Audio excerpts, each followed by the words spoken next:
India versus Bangladesh రెండో T20 కేవలం 3 నిమిషాల్లో రెండు టీమ్స్ ఎలా ఉన్నాయి, పిచ్ రిపోర్ట్ ఏంటి, కీ ప్లేయర్స్ ఎవరెవరు, ఇంకా ఫ్యాంటసీ టీమ్స్ ఎలా పెట్టాలని చూద్దాం.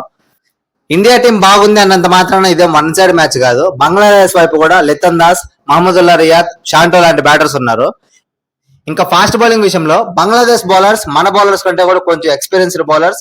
స్పిన్ బౌలింగ్ లో రెండు టీమ్స్ క్వాలిటీ కూడా ఆల్మోస్ట్ సేమ్ అనే చెప్పుకోవచ్చు. సో ఓవరాల్ గా చూసుకుంటే ఇదేం వన్ సైడ్ మ్యాచ్ కాదు. బంగ్లాదేశ్ టీం కూడా గట్టి పోటీ ఇచ్చే ఛాన్స్ ఉంది. ఇంకా పిచ్ రిపోర్ట్ చూస్తే ఇది కంప్లీట్ బ్యాటింగ్ పిచ్. వీలైనంత వరకు హై స్కోర్ పోయేదానికి అవకాశం ఉంటుంది. ఎందుకంటే ఈ పిచ్ మీద గడ్డ అనేది ఉండదు.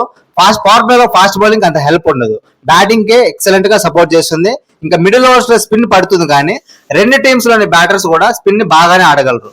సో ఓవరాల్ గా ఫస్ట్ ఇన్నింగ్స్ లో ఒక 180+ రన్స్ వచ్చే అవకాశం ఎక్కువగా ఉంది.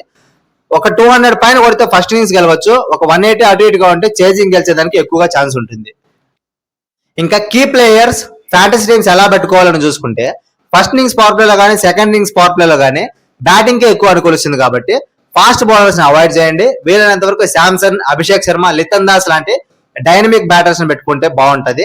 ఇంకా మిడిల్ ఓవర్స్ లో స్పిన్ బాగా పడుతుంది కాబట్టి స్పిన్ ఆల్రౌండర్స్, ఇంకా స్పిన్ కు బాగా ఆడే బ్యాట్స్మెన్స్ అంటే సూర్యకుమార్ యాదవ్, మహమ్మదుల్లా రియాద్ లాంటి బ్యాటర్స్, ఇంకా ఆల్రౌండర్స్ రియాన్ పరాగ్, మెహదీ హసన్ మిరాజ్ లాంటి ప్లేయర్స్ అయితే చాలా డైనమిక్ గా ఎక్కువ పాయింట్లు ఇచ్చే అవకాశం ఉంటుంది మనకి.